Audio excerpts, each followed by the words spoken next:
नमस्कार, हर हर महादेव। आप सबका स्वागत है सिंसर बस्ती वाले यूट्यूब चैनल पर भैया। और हमारे चैनल को दबा के भैया का कर दीजिए, सब्सक्राइब कर दीजिए। आज हम बात करने वाले हैं क्या, विषम पोषी पोषण के बारे में। आपको हम जो है स्वपोषी पोषण बताए थे, और स्वपोषी पोषण में हम आपको प्रकाश संश्लेषण के बारे में बताए थे एकदम अच्छे से। ठीक है, तो अगर जो हम बोले थे कि अगर आपको कुछ चीज़ें समझ में ना आई हो तो कमेंट में आप पूछ सकते हैं कि क्या क्या दिक्कत है, लेकिन आप लोग कमेंट किया नहीं, क्योंकि कमेंट करने में आप लोग को लगती है शर्म। अगर शर्म लगती है तो भैया आप लोग पढ़ाई लिखाई छोड़कर मजदूरी करिए कहीं पे। और अगर 10th में रिज़ल्ट अच्छा लाना है तो भैया क्लास को ज्वाइन करिए, नोट्स बनाइए और दबा के पढ़िए हमारे साथ। ठीक है, चलिए देखिए, महादेव बैच है। ठीक है, महादेव बैच में आपको विषम पोषी पोषण के बारे में बताया जा रहा है। स्वपोषी पोषण में बताया गया था कि वे जीव जो अपना भोजन स्वयं बना सकते हैं। स्वपोषी पोषण में क्या बताया गया था, वे जीव जो अपना भोजन स्वयं बना सकते हैं उन्हें स्वपोषी पोषण कहा जाता है।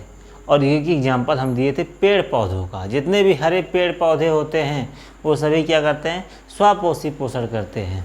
अब हम बात करने वाले हैं विषम पोषी पोषण का। तो विषम पोषी पोषण स्वपोषी पोषण का उल्टा होता है। क्या होता है भैया, उल्टा, एकदम उल्टा होता है। जान लीजिए कि अगर स्वपोषी पोषण अपना भोजन स्वयं बना सकता है तो विषम पोषी पोषण अपना भोजन स्वयं नहीं बना सकता, अपना खाना स्वयं बना नहीं सकता है।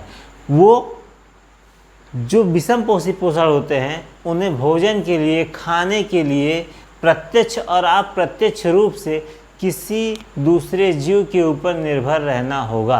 जैसे हम ही हैं, हम क्या है, एक जंतु हैं। अब हम भोजन के लिए प्रत्यक्ष और अप्रत्यक्ष रूप से पेड़ पौधों पर निर्भर रहते हैं। अब देखिए, हम रोटी खाते हैं तो रोटी हमसे किस पेड़ से मिलता है भैया, गेहूं के पेड़ से मिलता है। चावल खाते हैं, भात खाते भात, तो भात हमको धान के पेड़ से मिलता है।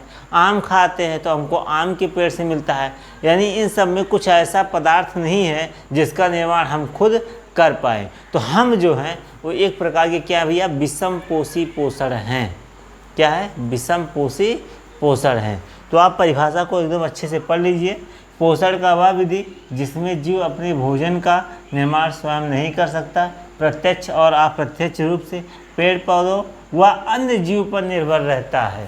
ठीक है, तो ये विषम पोषी पोषण का एकदम शानदार, एकदम सटीक, एकदम छोटा जो है परिभाषा आपको बता दी है। आप दिमाग में बैठा दीजिए। ठीक है, चलिए अब हम बात करते हैं विषम पोषी पोषण के। विषम पोषी पोषण के प्रकार जो होते हैं, अगर हम इसमें बात करें तो मुख्य रूप से देखा जाए तो 3 प्रकार होता है। पहला होता है प्राणी समभोजी पोषण, दूसरा होता है मृतजीवी पोषण, और तीसरा क्या होता है, परजीवी पोषण।